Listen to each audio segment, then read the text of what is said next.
It felt like we were in the middle of a car crash. I didn't expect it at all. Director Lesley Mann is talking about their reaction to Ghostwatch, the infamous BBC Halloween special hosted by Sir Michael Parkinson, and broadcast in 1992. It terrified a generation and caused controversy in the tabloid press. 25 years on, the impact of the groundbreaking fake documentary still lingers. It wasn't conceived as a prank broadcast at 9:25 p.m., right after Noel's house party, the Generation Game, and Casualty. 11 million people tuned in to watch Ghostwatch on the 31st of October 1992. Presented as a live paranormal investigation by BBC personalities including Parkinson, Craig Charles and Sarah Green, and featuring phone-ins from viewers, the show billed itself as a live transmission from an apparently ordinary house in Northolt. A house troubled by a malevolent, ghostly presence known as Pipes. It was, of course, entirely fictional. Ghostwatch was screened 7 years before 1999's The Blair Witch Project, but that didn't stop Ghostwatch causing panicked phone calls from BBC viewers, who believed the on-screen events were really happening. There were subsequent claims of post-traumatic stress. Despite viewers being taken in by the apparent authenticity of the show, it was always intended by its creators to be a drama rather than a prank. Ghostwatch began as a conventional drama about a ghost hunter at a modern haunted house, says screenwriter Stephen Volk. It involved a bit of pulling the wool over the eyes. But it wasn't about pulling a fast one. Neither the writer nor director anticipated the intensity of the audience response. Gillian Bevan, Dr. Pascoe, Caroline Nobel makeup, Charlotte Blair PA, and Lesley Mann director at a gathering on the day of the Ghostwatch wrap photo courtesy of Lesley Mann. I thought people might be taken in for about 10 minutes, admits Volk. But there was a really wide range of reactions. Some people didn't believe any of it, and some people believed the whole lot right to the end. I think it would have turned out very differently if in any way I thought we were having a laugh, notes Manning. It was all about authenticity. Breaking new ground. The show used a variety of techniques that came a decade before constructed reality TV series such as Most Haunted. It was also screened 7 years before 1999's The Blair Witch Project. Having a recognizable presenter in the studio to guide viewers through the action was important to Volk, though he didn't always envisage it would be Parkinson.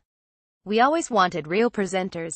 One version of the script had David Dimbleby and Selena Scott as the person in the house. Or Nick Ross from Crime Watch, and Anika Rice. Just to be playful and keep the writer and director amused while they were reading it. Sir Michael Parkinson presented Ghostwatch from the studio, with Sarah Green reporting from the house and Mike Smith manning the phones. Photo Live Cinema Limited. Manning worked with casting director Michelle Guiche to entice the final stars on board. Sarah Green was completely willing and really got it. But I do remember the lunch with Michael Parkinson where we had to discuss it. It was nerve-wracking for me at the time, as a young director. But he got the conceit as well.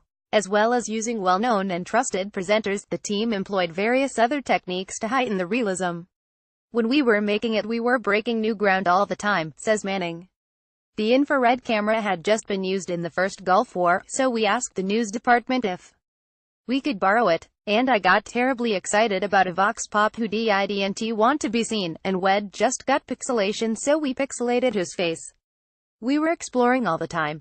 All those devices that we now know from television language, that's what gives the film its strength, adds Volk. Taking the safety net away, handheld cameras and canny editing contributed to a burgeoning sense of dread. It fooled even those who were aware it was scripted. I mentioned to a friend that this thing I had written was on next Saturday night, recalls Volk. After it had gone out, she said, I thought it was real. I said, what do you mean? I told you I'd written it. And she said yes, but when I saw Michael Parkinson I thought you must be got it wrong. Soundman Mike Iadone crashed on the floor with fake blood on his head, demonstrating that neither cast nor crew were safe in the haunted house. Photo courtesy of Lesley Manning. Modern audiences can still find themselves affected by what they see. When we show it now on a big screen with an audience that knows what to expect, they begin by tittering and feeling quite smug, says Volk. But after a while they start to go quiet. We had a very ordinary council house with ordinary furnishings in a street that everyone can recognize. Lesley Manning. The foundation of the story is basic horror. Everything you think is your safety net is taken away. The safety of family, of science, of religion, everything is taken away, even the safety of the announcer in the studio. The audience are complicit in the drama, because on Halloween night they want to see something happen. So even though they're watching kids being traumatized and hysterical, there's part of them that thinks I'd like to see a ghost tonight. All that is going on underneath and sucking you in. But on the surface is that everyday authenticity of early evening TV that is very benign. Lingering long shots. Manning drew influences from thrillers and the horror genre when directing Ghostwatch. There were two elements I remember really respecting about horror, she says. One was that the more ordinary, the better. In terms of location, we had a very ordinary council house with ordinary furnishings in a street that everyone can recognize. And the other aspect was that I loved a good horror until I saw the ghost. Then I would marvel at the makeup and story, but I was no longer scared. So for me it had to be ever present but never really seen. Relying on fleeting glimpses, so that the audience were unsure if they had seen something or not, built up an unsettling and eerie atmosphere which lingered long after the show had finished. A lot of horror relies on swift editing these days, points out Volk. But swift editing can take you out of a really creepy moment. Long shots that linger can be more unnerving than quick cutting. You start to look for things in the frame and feel a bit edgy. A tabloid storm and a lasting legacy we never thought we'd be talking about Ghostwatch 25 years later, admits Volk. It wasn't a series, and it didn't get high-profile publicity. It was just a 90-minute show. But it swiftly gained notoriety soon after broadcast thanks to an alleged 30,000 calls to the BBC from worried viewers. And then there was the tabloid backlash. Ghostwatch received a furious backlash in the press. Photo The Sun. Stephen Volk. After it came out, the reaction was extraordinary, says Manning. We got a flurry of attacks in the tabloid press, recalls Volk. Cages were rattled, unfortunately. People were shaking their fists and saying heads must roll. And then the BBC kind of battened down the hatches and refused to show it or mention it or discuss it. It was only when the DVD came 10 years later out that we could do the commentary and explain our motives. That it was supposed to be a genuine drama, a ghost story, and that it was also about the way the media tackled things, and about trust.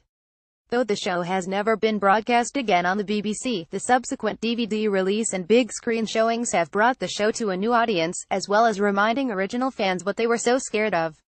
Even though people often said they were terrified and couldn't sleep for a week, they still say they think it's one of the best things they've seen on the BBC and it's made them want to make horror films of their own, says Volk. The fact that it's made people want to get into the genre and make their own films is the best praise you can have. Ghostwatch with special guests, including Stephen Volk and Lesley Mann, is at Gorilla Manchester on the 30th of October and Genesis Cinema London on the 31st of October. It is also available on DVD and on VOD via the Shudder horror platform.